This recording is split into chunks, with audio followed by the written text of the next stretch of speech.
All right, recording number 3. I've titled it All You Pessimistic Bastards. Let's get it going here. Question of the day. It's come up in various forms, and it really all centers around pace and how is this going to work. I don't believe it's going to work. You really want me to see a patient if I only have 15 minutes or 30 minutes or 45 minutes left in my shift? Aren't we going to be doing any triaging at all? Is it my last hour going to be triaging? Why are we doing handoffs? Those are dangerous. Didn't we try this before, having docs go out to the triage and pick up their own patients? Why are we doing this again? And then the other thing is, when it gets busy, how am I going to keep up? Right now, we have a system that is often leaving patients, this long queue of patients out in the waiting room. So my first question is, where do we want these patients to be? Even if they're in the waiting room, they can get dropped into your lap immediately. One gets sick out in the waiting room, they get brought back, and nurse walks into the docs area and says, I need someone in room 3, right? So we really don't have control over our pace, even though we'd like to think we do. We also own these patients that are sitting in the waiting room, whether or not we want to admit it or not. Those patients are ours. The physical location of them doesn't change the fact that they are there. So if there's 40 patients in the waiting room and only 5 in back and 3 doctors in back, it's not a 1.33 patient per doctor ratio. It's a 15 patients per doctor ratio, period. So where do you want the patients? Do you want them out stuck in triage in the waiting room? Or do you want them already be seen in a bed near you?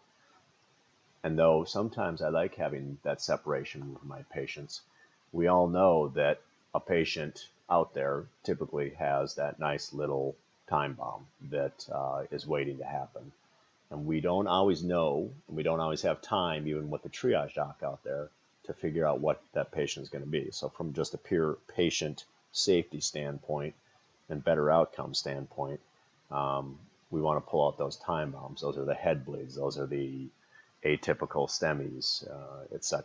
So on the left is kind of what the current situation is. On the right is what it's going to be like. So let's talk about ownership of the patient. Right now, if they're in the waiting room, we all think of them as, well, that's not my patient. I haven't signed up from them yet. In the new system, that patient's going to flow back into your zone, and they are yours, or they are the colleague sitting next to you's patients. But they belong to one of you. Currently, in the waiting room, when they're out there, it's an unknown quantity. There's the 50-year-old belly pain. They could be sick, they could not be sick. They got seen by a triage doc who I think made them a tread. Not really sure. I think there's a CT ordered. Versus now, that patient will have gotten a full exam by you. You'll know all about them. You'll know if they're crazy. You'll know if they're sick. You'll know if they have major medical problems. You know if they'll be a nothing burger. Right now in the waiting room, there's a mixture of sick and non-sick. In our original redesign, we actually queued the waiting room to hold only acutes, and we wanted to get the tread and fast tracks out of there. That was to silo the patients, so the nurse knew that that sea of patients out there were all acutes, and to keep a closer eye on them. Unfortunately, we've morphed back into there's fast tracks out there, there's treads out there, and there's a bunch of mass of people out there that are mixed. So it's very difficult to figure out who's sick and needs extra nursing capability and who's not sick. New system, we're going to have a silo of like patients. Green zone patients are for the most part going to be unsick. Yellow zone's that middle zone, and red zone, obviously, the more acute zone. Currently, we get a mixture of proper triage orders. I'd say we do a tremendous job of triaging currently, but we have missed triage opportunities. We don't have time to look at the old record. We're not going to assume the patient, so it's difficult now with Cerner and Meditech to go back and look and see, did the patient just have a CT? The patient's unclear if they had a CT or an MRI. All those things that happen on a daily basis and result in increased order frequency, repeat scans that are unnecessary, and all those other wonderful things. When the patient is in front of you and you have the time to walk in, talk to them, walk back out, you've already examined them, you know what you're going to do, and you have time to sit down at a computer without the fact that there's 25 more patients lined up to see you. Right order, right patient, right time. And if there happened to be another patient dropped into your zone, then your colleague is in triaging that next patient while you're taking the time to place right order, right patient, right time. Finally, the most comforting thing about our current system is you control your own flow. When it is busy as hell, like we had last night, we had 10 traumas. We had, I think, 50 patients check in a span of 2 hours or 2.5 hours. Even though the ER was blowing up, in the back, you got to choose what patients you saw unless you were the unlucky trauma doc. My question is, do you really control your flow currently? And you really don't. If you truly think about it, a nurse can come drop a patient onto you. Another nurse will come and ask you to see this patient. A physician assistant will come and stand behind us and wait for us to turn around and give them eye contact and say, yes, I have time. What do you want me to see? So you don't control your own flow right now. You think you do, but in reality, you don't. In the new system, you have to let go because patients are going to flow to you. The train is going to come and stop at the station you're sitting at and drop off customers. It's going to get busy sometimes. It's going to get hectic and crazy sometimes. But we know from history that it doesn't happen where the train is dropping off 10 customers for you every hour on the hour for 10 straight hours. It just doesn't happen. And the time it does, our old system would have blown up anyways. And this is not any more unsafe. In other words, you are still able to get in and see the patient and get things going. It might mean a prolonged or extended shift on very rare occasions, but that's going to be the exception, not the rule. Lastly, in the current system, I don't have to hand the patient off, and that makes me feel good. We do very few handoffs. In the current system, the new system, we're going to encourage handoffs at times. You will be handing off patients to your colleagues. They'll have been seen by you. They'll have had a full exam by you. You'll have orders written. You'll have a Cerner chart done of them. And it'll be in a nice tied up bow, ribbon, and box. If the patient is so easy that in a half hour you can dispo them, then chances are you're going to have time to do that. But if they're a complicated case, you're waiting for a CT angiogram, then you hand them off to the colleague. And if that means, hey, let's walk into the patient room, say hello to them, and let them know, perfect. If your next question is, what if the patient's out in the internal lounge? Then you bring them back in. And remember, in the red zone, they're going to be in the room anyways. All right, pace and interruption. Back to the main concern, which is how am I going to keep up and what am I going to do at the end of my shift when I have 15 or 20 minutes left? Do you really want me to see a patient? Pace is going to go anywhere from hectic, slow, average, fast, blitzkrieg, destroyed, or perfect. ER pace is like the weather in the Midwest. If you don't like it, hang around. It'll change in a few minutes. And we all know that that happens. Last night was a perfect example that everyone working, Biga, Jerry, Seneca out front, and then Kirby out front, and BTIF at nighttime came in, and we were getting destroyed. And my guess is everyone survived the night, and the numbers dropped off precipitously early in the night or early in the morning. And if they didn't, they're dropping off right now. In other words, we're going to have horribly busy 225 days. We will get through it. We will do what we do now. We still see all those patients now. A triage doc is still seeing them. There's orders being done. We are just stripping out the triage doc layer and putting them back where a proper exam can be done. If they need to wait because we have a 225 day, that is okay. In the past, you had to walk a boatload of distance to go up and see the patient in a lousy triage bay where vitals oftentimes weren't done because the triage nurse is running behind because there's 30 patients out there and 10 of them are asking her when they're going to go back, all those wonderful things. In the new system, the patient's coming to you. You're going to have a bed, a nurse, vitals. You'll be able to do an exam. You place orders in. In a short while, there's going to be a huge increase in scribes, so they can help you update your chart, put in your chart that while you were talking to the patient. So you really are only dragging, inserting history of present illness, what you're thinking about, differential, and what the results are looking like, and what you're going to do with the patient. You do the dispo, you're done. Back to the main question. What if 10 patients in green show up? Well, we got 5 active green beds, 5 of them going to bed. You got a nurse, a PA, vitals, you do an exam, you do the orders, and you send them off to the internal lounge to get their orders done. You rinse, repeat with the next 5. And then you bring 1 back, you dispo, you bring 2 back, you dispo, you bring 3 back, you dispo, you bring 4 back, you dispo. That's only with a single physician assistant. If 10 show up, 9 will wait. That occurs now. It's going to occur tomorrow when we flip the switch. The system is not made to get everyone out in 5 minutes or less. It's just we redesigned it to be more efficient, to knock out the silly queues that occur right now because of space, time, staff availability, and all the other wonderful inefficiencies that have been built in and crept into the system. So your goal isn't to get everyone out as soon as possible. Your goal is to keep moving through patients efficiently. Your goal is to discharge patients when everything is back and they are ready to be discharged. That is your next thing to do. Always have that bubbling up.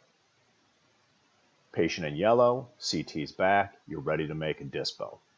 Bring them back into room 23. Boom, hi patient, here's your results. You're either coming to the hospital or you're going home. Here's your follow-up. Next.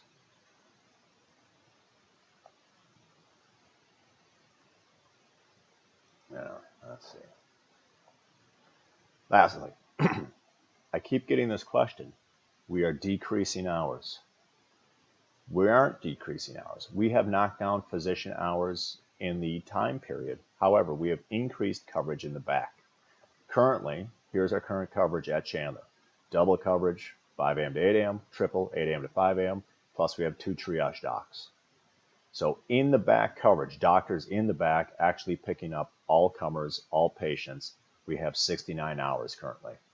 Not counting the overlap, because we all know what happens in overlap. Docs aren't picking up patients when they're in that overlap zone most of the time, except on very rare occasion. Right now, we also have a physician assistant in the back that's not assigned to fast track patients. For 4 days a week, we have them for 22 hours. For 3 days a week, we have them for 12 hours. New coverage is going to be double coverage from 1 a.m. to 7 a.m., triple doc coverage from 7 a.m. to 8 a.m., and quadruple doc coverage from 8 a.m. to 1 a.m. That's in the back. MD coverage is going to 83 hours. That's up from 69 hours. It technically is down from our current shifting because we're getting rid of 1 shift, but we're actually increasing the time in the back by doctors by nearly 20%. There is no overlap with these shifts, so there's no junk hours in there.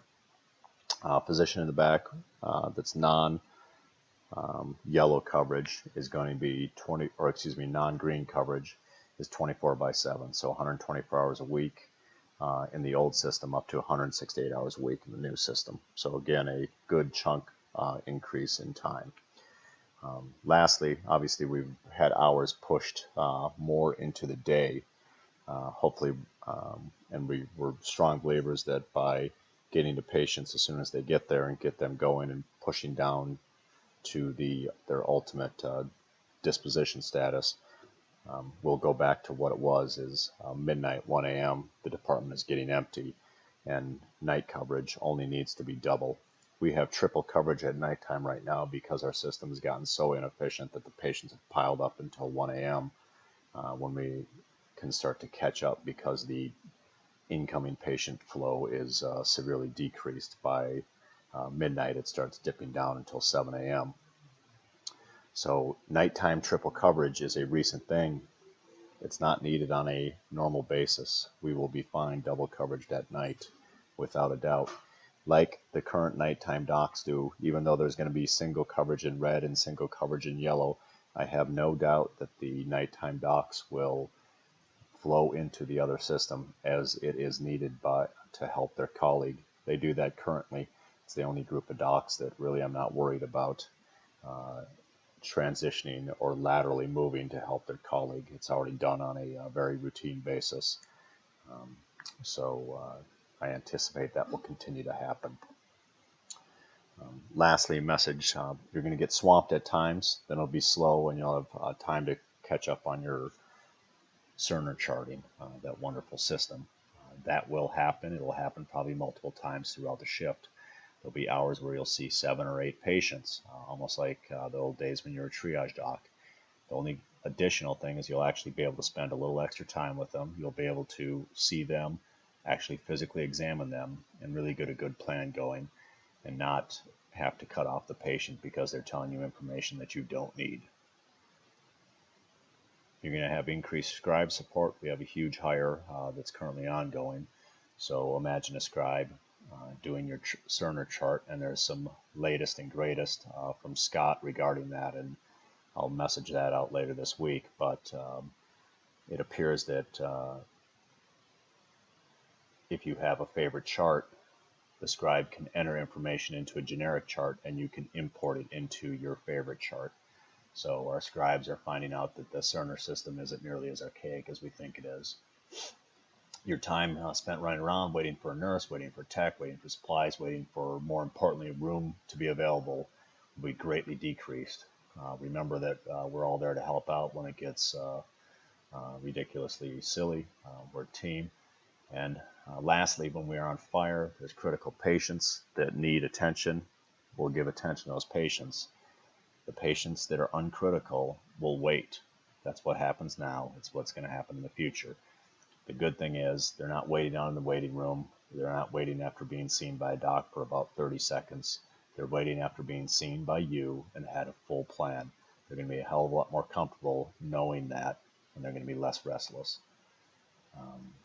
Lastly, a little thing, looking at the shift change and the big question of, do you really want me to see a patient when there's only 15 minutes left in my shift, or 20 minutes or 30 minutes left in my shift?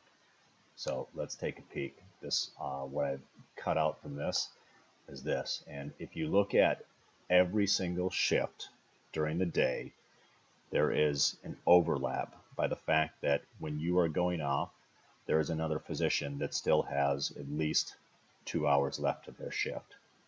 So if you're the 6 a.m. to 2 p.m. doc, and it is now 1:30, and 5 patients roll up, you're not expected to see those 5, get their charts ready, and hand them off. You might see one, perhaps a psych patient that's easy to get charted and ready to hand off as a psych patient going to be waiting here for social work or waiting here till the morning, etc. But guess who's going to take a brunt of those patients that show up from 1 until 2? It's going to be the red 7 to 4 doc. They're here till 4 p.m. So now comes the 3 o'clock doc at, the 2 o'clock doc at red, and the 7 to 4 guy who just swallowed 4 or 5 patients is probably going to take a little breather while the fresh new guy swallows up the next 2 or 3 patients. And we move forward. Yellow, the same thing. The 6 to 2 guy at 1:30 when new patients come in, the yellow 8 to 5 is going to probably take a bigger chunk of those patients. Then the yellow 210 in his first hour or her first hour will probably take a chunk to let the 8 to 5 guy relax from his last hour. And then they go back to more even distribution. The only shifts where there is not that transition, the yellow 5 to 1 doc technically does not have a doc that is coming on fresh, right? The yellow 10 to 6 guy has already been there 3 or 4 hours. However, the department is going to be much slower, and we also know that incoming patients take a dive around midnight, 1 a.m. Can go back to those old slides that I've sent out already. Average patients per hour is significantly decreased. So I don't anticipate too often a boatload of patients dumping.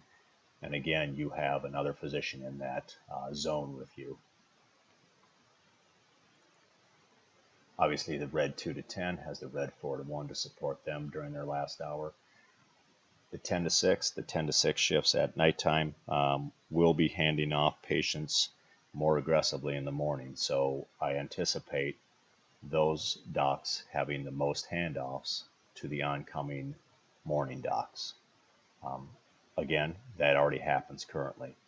So I don't really see a massive change. What you should be doing. So if you pick up a patient with 30 minutes to go, that's a patient you can examine. That's a patient you can start down the process and you can do a Cerner chart on. It doesn't take that long to get the patient buffed and in a position where you can easily hand off the patient. These aren't critical patients. If they're that critical, either your colleague took them, or if they're critical, you're intubating them and putting them up in the unit. And again, that disposition is done within 20 or 30 minutes. If we get bombed, you might be staying a little late to help your colleagues out. We already do that. Fill out the extra timesheet, you get paid for it. That's just one of those shifts. It's not going to happen that frequently. So I'm confident that we will work through our last hour. The idea is to not completely stop seeing patients in your last hour. The idea is that there's going to be continuous flow, and during your last hour, you see patients. If a tremendous amount of patients come in, you obviously don't bury yourself, but you pick up some, you chart them up, and you hand them off if necessary. The oncoming doc continues to see patients and takes the handoffs. Handoff etiquette, I think we're going to be doing a lot more. Hey, let me go show you this patient. This is Dr. So-and-so. They're going to be taking over care. They know about the plan. So more one-on-one handoffs are probably going to be happening, and that's a good thing. They should already be happening. So we will go ahead and obviously encourage that. And lastly, a quick video on what the green zone looks like, and I'll stop this one. All right, so green zone video. So here's the waiting room. Through that wonderful door again. Gonna sit down at the desk. Nurse is gonna do a rapid triage. Registration does a rapid reg. They say, oh, you've got a finger laceration. Come on back here. You're gonna walk back. Just in case you needed a lab draw, is where that would happen. Just in case you need an EKG, you'd come back to that room. But here's the green zone beds. You'll sit in one of these wonderful beds. Suddenly, the physician assistant has plenty of room to sew, to irrigate, to examine the patient. You need to sit up. We put you in that chair. And lastly, your orders are done. You're going to go into the internal lounge. Here's the green internal lounge. These lounges will be spruced up and protected a little bit more with plants, but for right now, they will be somewhat utilitarian until we can get all the internal comforts. So patient raise, and here's the dock station where you'll be working at, and then screaming kid, laceration repair rooms, IND of the ass rooms, those type areas, and then a nice sitting area. So that's green zone. This will work, folks. Excited. Again, there'll be extra staff there tonight. Appreciate that. And we'll get the transition over, and 24 hours from now, we'll be flushing in the new ED. Thanks, everybody.